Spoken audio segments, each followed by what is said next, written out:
लोभी अपाणं जो हिलदे मद्दौरेणं भवेतस्।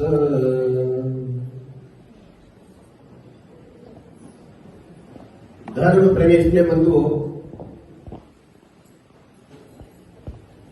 उत्कृष्ट ज्ञानी, उत्कृष्ट तपस्वी होते हुए भी, उत्कृष्ट ज्ञानी और उत्कृष्ट तपस्वी होते हुए भी जो मद नहीं करता है वह मार्दव रूप या मार्दव रूपी रत्न का धारी होता है।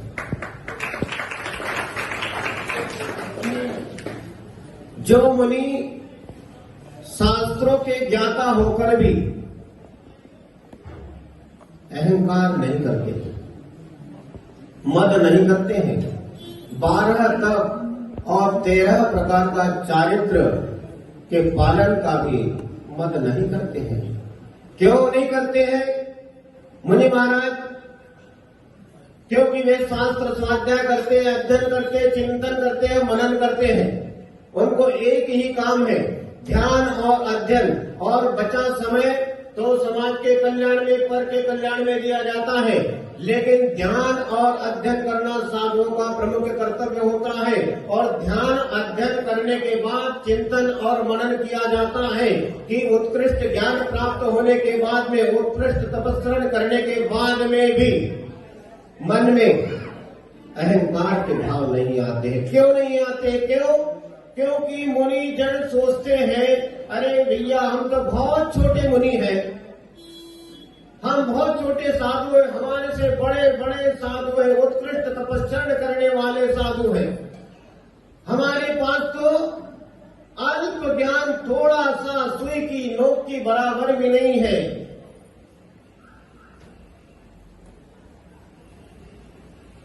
हमसे अनेकों कितने विद्वान साधु हैं, कितने श्रुत ज्ञानी, कितने केवल ज्ञानी ऐसे साधु हुए हैं, तो हमारे पास में तो क्या है? कुछ नहीं है।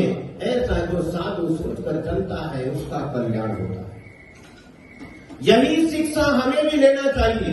जब मुनि महाराज सोचते हैं कि हम क्यों अहंकार करें, हमारे पास में क्या है, हमसे तो बड़े बड़े विद्वान श्रुत ज्ञानी केवल ज्ञानी हो गए, उन्होंने तो अहंकार नहीं किया, तो हम क्यों करें? और अहंकार करने से हमारे 10 लक्षण पर्व में, 10 धर्मों में एक धर्म उत्तम मान लो धर्म गायब हो जाएगा, तो 10 लक्षण धर्म कहाँ बचे? 9 ही बचे। जबकि साधु के लिए 10 लक्षण धर्म का पालन, 10 धर्मों का पालन आचार्य भगवंतों के मूल गुणों में आता है। तो ये सब शिक्षा हमें लेनी चाहिए। इसीलिए साधु अहंकार नहीं करता है, तो हमें भी उनसे ये शिक्षा लेनी चाहिए कि हे प्रभु, हम भी आज संकल्प करते हैं कि किसी भी प्रकार का आज अहंकार नहीं करेंगे। है कोई उम्मीदवार आज की तारीख में अहंकार करने वाला? दोनों हाथ खड़े करो।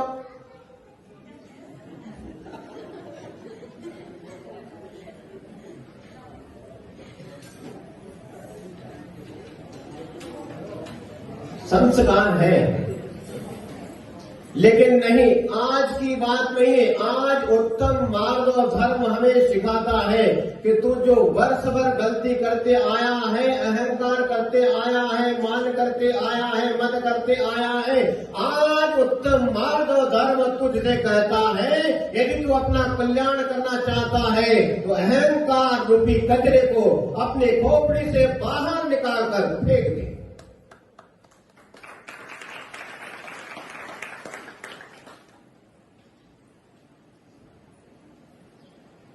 एक परिवार में एक बेटा और उसकी पत्नी और उसकी मां, 3 ही लोग थे। 3 लोगों का छोटा सा परिवार। अब उस युवक की, उस बेटे की पत्नी हमेशा उसको नीचा दिखाना चाहती थी। क्या करना चाहती थी? नीचे देख, नीचे देख, नीचे देख। नीचे देखने का मतलब उसका अपमान करना। अरे तुमको कितने रुपए मिलते हैं महीने के बताओ? 27,000। तुम्हारे 27,000 महीने के मेरे पिताजी तो पान खाकर थूक देते हैं। आदमी सोचता है उनसे बात करने का उधर आया था जो इससे मेरा विवाह हो।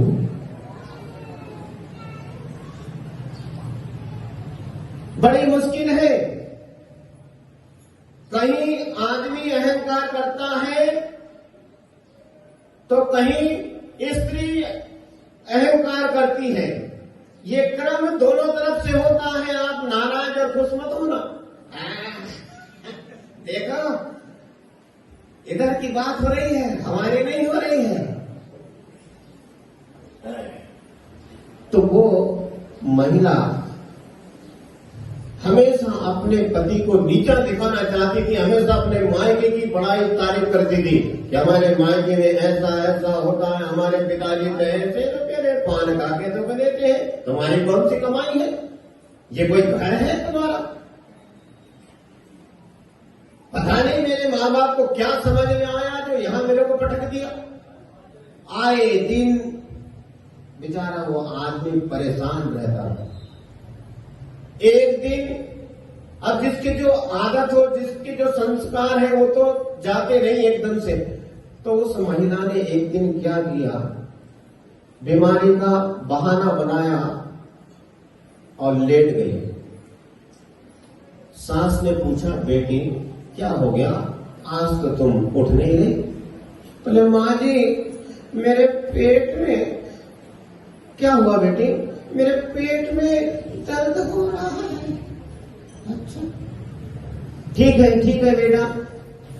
सुनो बेटा, जल्दी से किसी डॉक्टर को ले आओ और बहू को दिखा दो। बेटा झटपट गया, डॉक्टर को लाया, दिखाया, दवाई दी, सब कुछ दिया।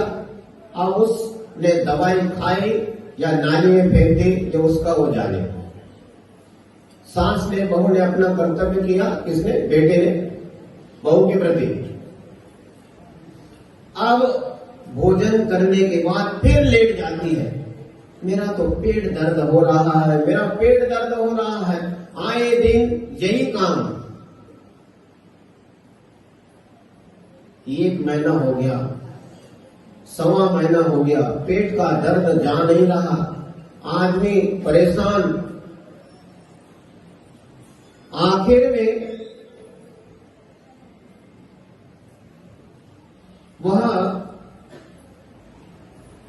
पति, उस पत्नी का पति, वह युवक परेशान हो गया। वह कहता है,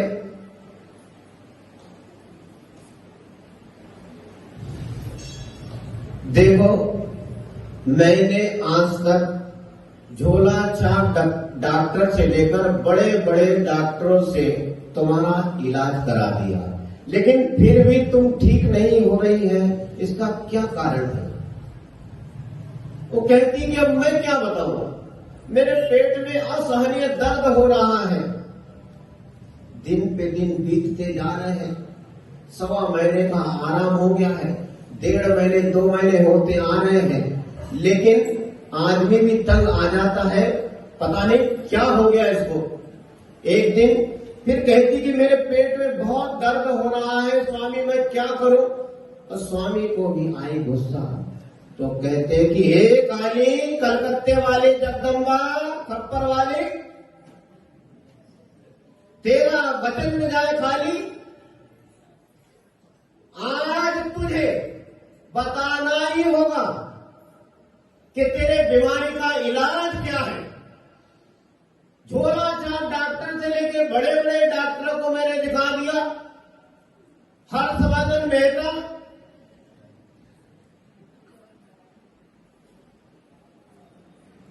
हदाईपुर के आपके डॉक्टर हर्षवर्धन बेबी थक गए।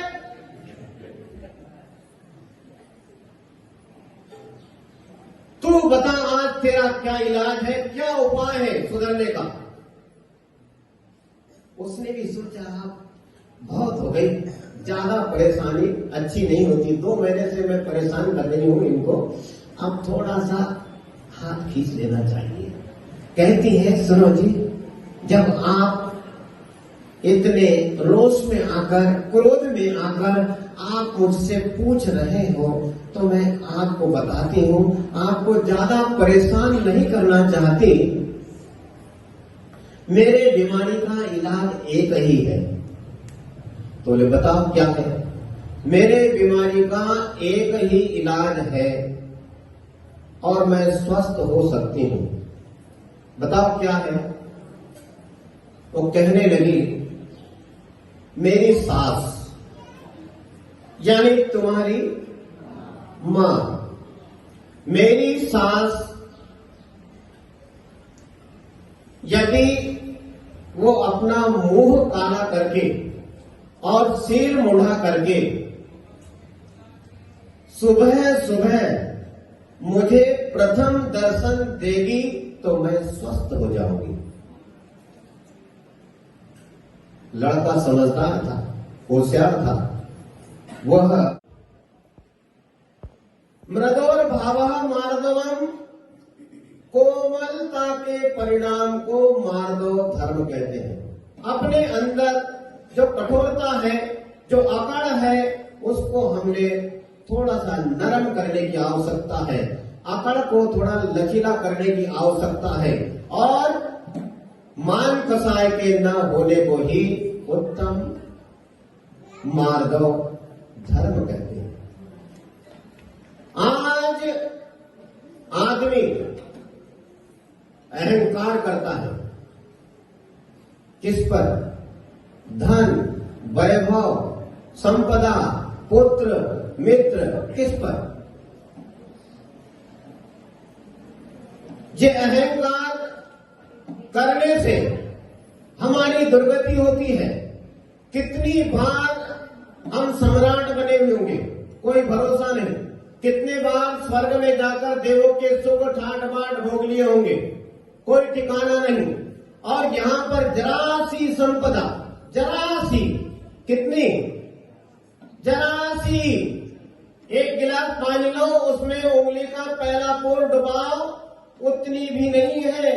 चक्रवर्ती के यहां कितनी संपदा होती है? चक्रवर्ती के यहां 84 लाख हाथी, 18 करोड़ घोड़े, 96,000 रानियां। कितना बड़ा उनका वैभव होता है, 84 लाख हाथी होके चक्रवर्ती के यहाँ पर। और हम आपसे पूछते हैं, आपके यहाँ कितने हाथी हैं? है? हाथी की पूंछ भी नहीं है,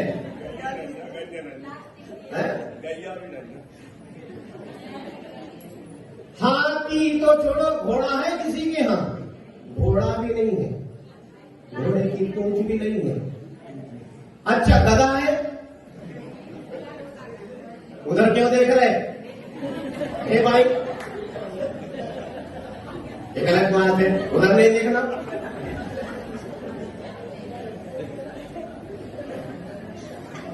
भाई साहब पोल्यूशन पर्व चल रहा है, क्षमा कर देना,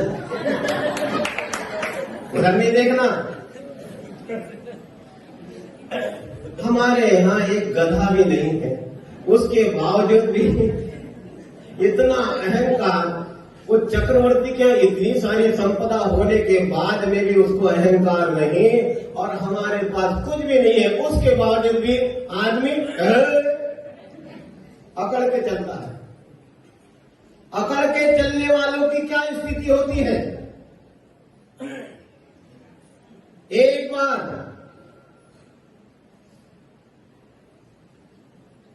बहुत काले काले आकाश में बादल मंडराने लगे। बस वर्षा अब होती, कब होती? बिल्कुल ऐसे काले काले बादल ढके हैं, अंधकार सा छा रहा है और सभी को अंदाजा हो जाता है कि अब वर्षा होने वाली है, बरसात होने वाली है। तो सब लोग अपनी अपनी व्यवस्था में जुट जाते हैं। तो उस समय वट वृक्ष और कोमल लंबी लंबी जो धूप घास होती है, दूब घास, इन दोनों में चर्चा होती है।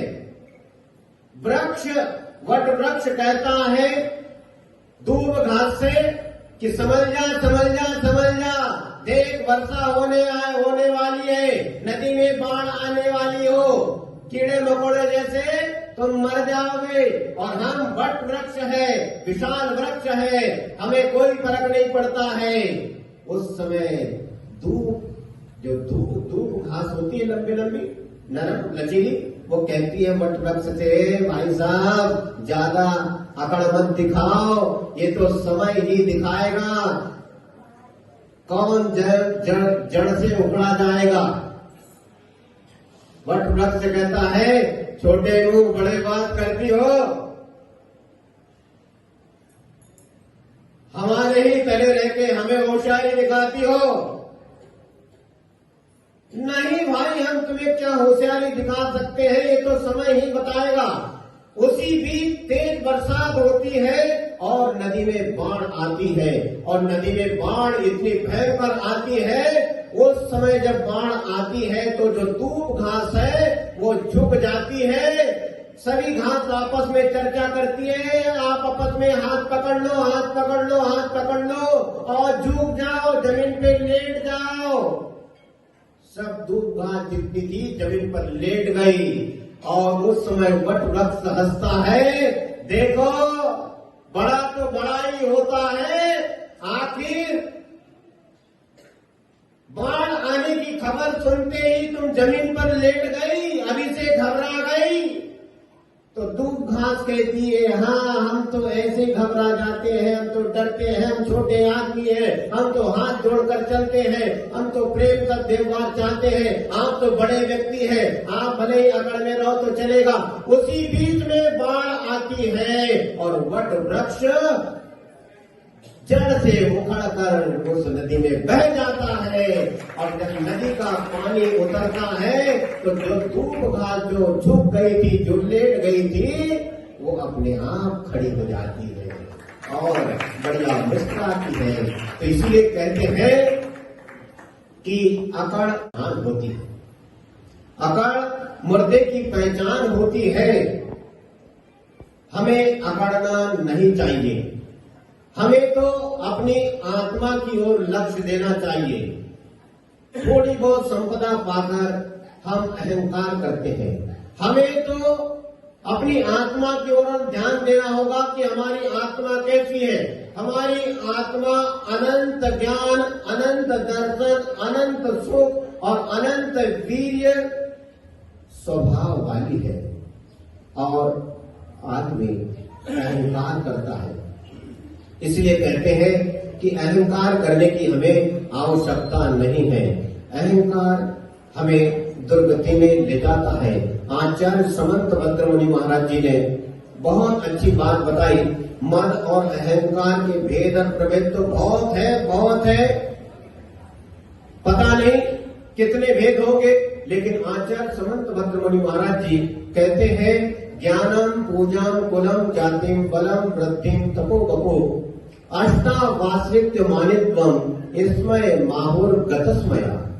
आचार्य समंत भद्रमुनि महाराज कहते हैं, ज्ञान का, पूजा का, कुल का, जाति का, तप का, शरीर का, बल का, विद्या का मद नहीं करना चाहिए। ऐसा मद करने से हमारा कभी भी भला नहीं होगा। ज्ञान का मत, जाति का मत, कुल का मत, तप का मत, शरीर का मत, बल का मत, पता नहीं कितने कितने मत और कितने कितने अहंकार करता है आदमी। और हम कहते कि अहंकार करने की बजाय झुकने में फायदा है, झुकना सीखो, अकड़ना नहीं। अकड़ तो मुर्दे की पहचान होती है। जो जिंदा व्यक्ति है उसे एक बात ध्यान रखना है, और जो मुर्दा है तो उसके लिए तो कोई बात ही नहीं है। ज्यादा देर नहीं लगेगी, 1 दिन 2 दिन अकड़ के साथ साथ में बदबू भी आना प्रारंभ हो जाती है। लेकिन जब तक इस शरीर में आत्मा है और हमारे अंदर में आत्म कल्याण के भाव है, तो हमें इस बात को सीखना होगा, हमें झुकना सीखना होगा। उत्तम मार्ग धर्म की प्राप्ति करना है तो हमें अपने अहंकार को छोड़ना होगा, मान कसाय को छोड़ना होगा, अहंकार को छोड़ना होगा। मद उत्पन्न होने वाला जो कोई कारण है उसको छोड़ना होगा, मद उत्पन्न न होने देना, अहंकार अपने अंदर न आने देना, वही मृदुता है, वही मार्ग धर्म है। जैसे आटा आपका जितना बारीक होगा रोटी उतनी अच्छी मुलायम बनती है। किसान खेती को जितना मृदु बनाता है तो फसल भी उतनी ही अच्छी होती है। इसी प्रकार हमारे भाव भी, विचार जितने मृदु होंगे धर्म भी हमारे अंदर उतना ही आता जाएगा। ऐसा आज का उत्तम मार्ग धर्म है। उत्तम मार्ग धर्म यही हमें सिखाता है कि हमें किसी भी प्रकार का अहंकार नहीं करना चाहिए। यदि आप किसी को 2 रोटी खिलाते हैं तो आप अहंकार नहीं करना। आप यदि किसी को मिष्ठान खिलाते हैं, आप यदि किसी को पंगत देते हैं तो आप अहंकार मत करना कि मैंने जो मैं होता है ये बड़ा बहुत खराब होता है। एक बार की बात, एक संत के पास एक व्यक्ति आया और कहने लगा, महात्मा जी। महात्मा ने सोचा आज तक ऐसा कोई व्यक्ति नहीं आया इतने जबरदस्त बोलने वाला। कहता है महात्मा जी। महात्मा तो महात्मा है। महात्मा ने कहा है ठीक है बेटा क्या बात है। न महात्मा उसको देख पा रहा है, न वह व्यक्ति महात्मा को देख पा रहा है। बीच में दीवार है, लेकिन झोपड़ी में से बाहर से आवाज लगाता है कि महात्मा जी, महात्मा जी। महात्मा कहते कौन है बेटा? तो बोले महात्मा जी मेरा एक प्रश्न है। बोलो बेटा क्या बात है? बोले नरक कौन जाता है? तो महात्मा जी भी होशियार थे। महात्मा जी ने कहा ये प्रश्न कौन पूछ रहा है?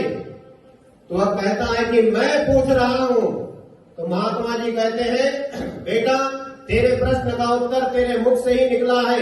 नरक यदि कोई जाता है तो वो मैं जाता है। कौन जाता है? मैं जाता है। तो ऐसा किसी को भोजन कराओ, किसी को पानी पिलाओ, किसी का औषधि उपचार करो, किसी के लिए यदि हम उपकार करते हैं तो अहंकार नहीं करना चाहिए। नहीं तो दादाजी कहते हैं कि बेटा तुम उठाओ खूब उड़ा लो रसगुल्ले, ये ऐसे मैंने सिर के बाल काले नहीं किए हैं। आपको क्या तकलीफ होगी? सफेद, हाँ सिर के बाल मैंने ऐसे ही सफेद नहीं किए हैं। मेहनत की है, खून पसीना बहा है, जब जाके संपत्ति जमा की है और तुम गुलछल्ले उड़ा रहे हो बेटा। और दादाजी के यहाँ पे जब कभी कोई मेहमान आ गया, एक बच्चा आया उसको भोजन कराया, तो बेटा पिताजी को, वो मेहमान को क्या कहते हैं? अरे बेटा तेरे पिताजी और मैं प्राइमरी में पहनकर तेरे पिताजी अपना काम चलाते थे, समय समय पर मैं उनकी मदद करता था। अब बेटा तुम बड़े हो गए हो, आज तुम्हें निमंत्रण हमारे घर का है, तुम तो बढ़िया रसगुल्ला खाओ बेटा, बढ़िया खाओ। और एक बात ध्यान रखो बेटा, जब कभी भी कोई अवसर आता है, कोई बात हो जाती है, तो एक बार भोजन की थाली को पीठ दिखा देना, लेकिन रसगुल्ले का यदि कटोरा यदि हमारे सामने आए तो तू हाथ बढ़ा देना बेटा, खा ले बेटा, रसगुल्ला खा ले बेटा। बैठा खाने के लिए, एक रसगुल्ला खाया। अब वो दादाजी गौर से देखे जा रहे हैं। परोसो परोसो बेटा, इसको परोसो परोसो। इसके पिताजी ने बड़े गरीबी में दिन काटे हैं, इनको कैसे पाल पोस कर बड़ा किया है हम जानते हैं। परोसो बेटा, इसको और परोसो और परोसो। वो बेटा मेरा घबरा गया, उसके गुलाब जामुन का स्वाद ही गायब हो गया। ये क्या हो क्या गया? आखिर में दादाजी से रहा नहीं गया, बेटा क्यों नहीं खा रहे हो तुम गुलाब जामुन? खा ले बेटा खा ले, तेरे बाप ने कभी नहीं खिलाए होंगे ऐसे गुलाब जामुन, तू खा ले। क्या हालत हुई होगी उस बेटे की, उस मेहमान की। तो ऐसा अहंकार, किसी का अपमान बिल्कुल भी हमें नहीं करना चाहिए। यदि हमें उत्तम मार्दव धर्म हमारे हृदय में विराजमान करना है, हमें इसका पालन करना है, इसके अनुसार चलना है, तो सबसे पहली बात है कि हमें नम्रता से अभिमान को जीतना चाहिए। आचार्य कुंद स्वामी कहते हैं, विणो मोक्षम द्वारम, विनय मोक्ष का द्वार है। अपने बड़ों के प्रति विनय, उनका सम्मान, छोटों के प्रति प्रेम व्यवहार हमें करना चाहिए। इसी में हमारा भला है। और नहीं तो आज के समय में सम्मान के लिए तो सभी लोग तैयार रहते हैं, जीवन में सम्मान अनिवार्य समझते हैं। सम्मान तो हमें मिलना ही चाहिए, अपमान कोई नहीं चाहता है। कोर्ट कचहरी की जब बात आती है तो आदमी घबरा जाता है। मान पत्र सबको पसंद है, मान पत्र के लिए बड़े से बड़ा दान मैं दे सकता हूँ। यदि तुम मंदिर के मुख्य द्वार पर मेरा नाम लिखवा दो तो मुझसे जितना चाहे तुम उतना रुपया ले सकते हो। और वही मान पत्र चाहने वाला व्यक्ति यदि कोई लफड़े में, कोई तपड़े में, कोई घटना में, कोई केस में फंस जाता है तो सरकारी ऑफिसरों के लिए लाखों रुपए देने के लिए भी तैयार हो जाता है। इसका कारण क्या हो सकता है? एक तरफ मान पत्र की आकांक्षा है और एक तरफ मान हानि का भय है कि मेरी इज्जत न खराब हो जाए। इतिहास के पन्ने उठाकर देख लीजिए आपको एक भी अपवाद नहीं मिलेगा कि किसी को सम्मान में फूल माला डालकर, दुपट्टा डालकर, बहुत बड़ी तस्वीर बनाकर एक उसको लोभ पत्र दिया हो, क्रोध पत्र दिया हो, माया पत्र दिया हो। नहीं, सम्मान पत्र हर कोई चाहता है। और हजारों की बैठक में बैठकर हजारों की तालियों की गड़गड़ाहट में सब पसंद करते हैं, लेकिन किसी को दिया क्रोध प्रश्न पत्र आज तक, किसी को मान पत्र, किसी को लोक पत्र, लड़ाई झगड़ा हो जाए। तो सभी मान चाहते हैं, तो सम्मान चाहने के पहले सम्मान देना भी हम सीखे और अपने विचारों को मृदु और अपने व्यवहार को मधुर बनाने में ही फायदा है। झुकने में फायदा है, अकड़ने में बिल्कुल भी फायदा नहीं है। उत्तम मार्ग धर्म हमें यही शिक्षा देता है और हमारे जीवन में उत्तम मार्ग धर्म आए। इसी मंगल भावना के साथ परम पूज्य गुरु आचार्य त्रिभुवन सागर जी महाराज की, परम पूज्य श्री सागर जी महाराज की।